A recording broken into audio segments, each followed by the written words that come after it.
تعالیٰ نے بتایا 3 صفتیں کٹھی بیان فرمائیں، وہ کیا ہیں؟ والذین لا يدعون مع اللہ الہا آخر، جو توحید کا جام پیتے ہیں اور اللہ کے سوا کسی کو اس کا شریک نہیں ٹھہراتے۔ دوسرا کیا ہے؟ ولا يقتلون النفس التي حرم اللہ الا بالحق، جو ہمارے علاقے میں خاص طور پر جو قتل کی دشمنیاں ہیں، اور اپر پنجاب میں جو قتل کی دشمنیاں ہیں، گجرانوالہ کے ارد گرد، گجرات کے ارد گرد خاندانوں کے خاندان تباہ ہو کے، اور ایسی سرحد اور بلوچستان کے قبیلوں کے قبیلے تباہ ہو گئے، اور نمازی 5 وقت کے، اور میرا اللہ کہتا ہے جو کسی کو قتل نہیں کرتا سوائے حق ہے۔ حق ہے، کوئی زانی پکڑا جاتا ہے اور شادی شدہ ہے اور 4 گواہ اس پہ لگ جاتے ہیں، ہم اس کو قتل کرو۔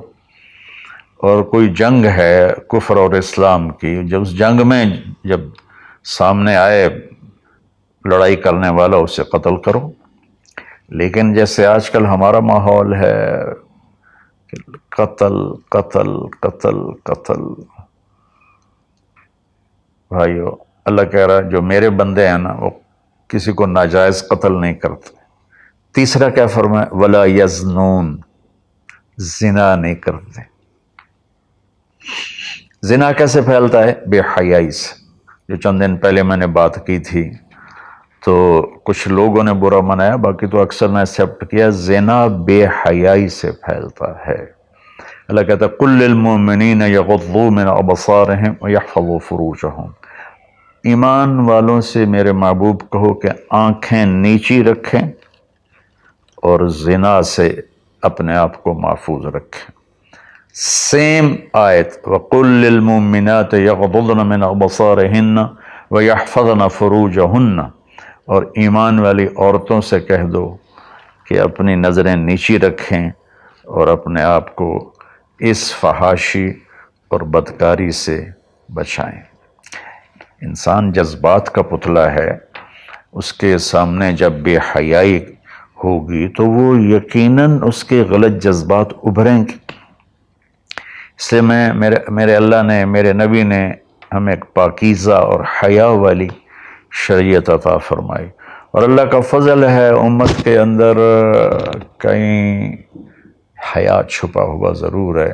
خاص طور پر میں اپنے ان بھائیوں سے کہوں گا جو شادی کرنے کے بعد بھی الگ عورتیں رکھی ہوتی ہیں، اللہ کی قسم میں بڑے دکھ اور شرم کے ساتھ یہ بات کر رہا ہوں، کوئی میں ہٹ نہیں کر رہا ہوں، کہ میرے بھائی جو شادی کر کے بھی اور عورتوں سے تعلق رکھتے ہیں، اور اس سے بھی گری ہوئی بات ہے میری بہنیں جو شادی کے بعد بھی غیر مردوں سے تعلق رکھتی ہیں، یہ ہے ہمارے معاشرے میں، اللہ اس سے ہمیں بچائے۔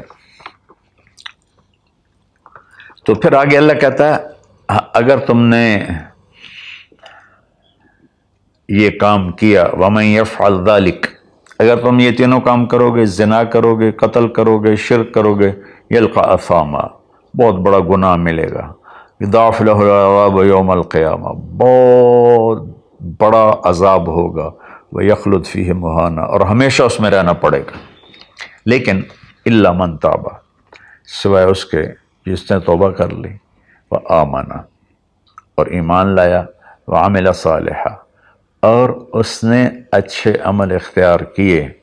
اب آگے خوشخبری سننا، اللہ یہ نہیں کہہ رہا اللہ ان کو معاف کر دے گا، اللہ کہہ رہا فَأُولَٰئِكَ يُبَدِّلُ اللَّهُ سَيِّئَاتِهِمْ حَسَنَاتٍ وَكَانَ اللَّهُ غَفُورًا رَحِيمًا۔ اللہ تعالیٰ فرما رہے ہیں کہ ہائے ہائے، اگر تم توبہ کر لو گے نا، ایمان لے آؤ گے، اچھے عمل کرو گے، تو میں صرف تمہیں معاف نہیں کروں گا، تمہاری برائیاں مٹا کے وہاں نیکیاں لکھ دوں گا۔ واہ قربان میرے مولا، کہتے معاف نہیں کروں گا، معاف بھی کروں گا اور تمہارے گناہوں کی جگہ نیکیاں لکھ دوں گا۔ یا اللہ ایسا کیوں کرو گے؟ کہ اس لیے کہ میں غفور الرحیم ہوں۔ تو من تاب وعمل صالحا فإنہ یتوب الی اللہ متابا، آگے اللہ نے بتایا کہ توبہ کرنے والا ہے کون؟ جو توبہ کرنے کے بعد اپنے عمل کو بدلتا ہے، اچھا کرتا ہے، یہ ہے صحیح توبہ کرنے والا۔ لیکن ایک خوشخبری سنا دو، مثلا ایک آدمی کی توبہ کر کے توڑ دیتا ہے. چند دن پہلے ایک نوجوان کا فون تھا، روز نے دھاڑے ماری کہ جی توبہ کرتا ہوں، پھر 15 دن بعد ٹوٹ جاتی ہے، پھر توبہ کرتا ہوں، پھر 15 دن بعد ٹوٹ جاتی ہے. میں نے کہا توبہ کرتے ہو؟ کہتا جی کرتا ہوں. میں نے کہا معاف ہے.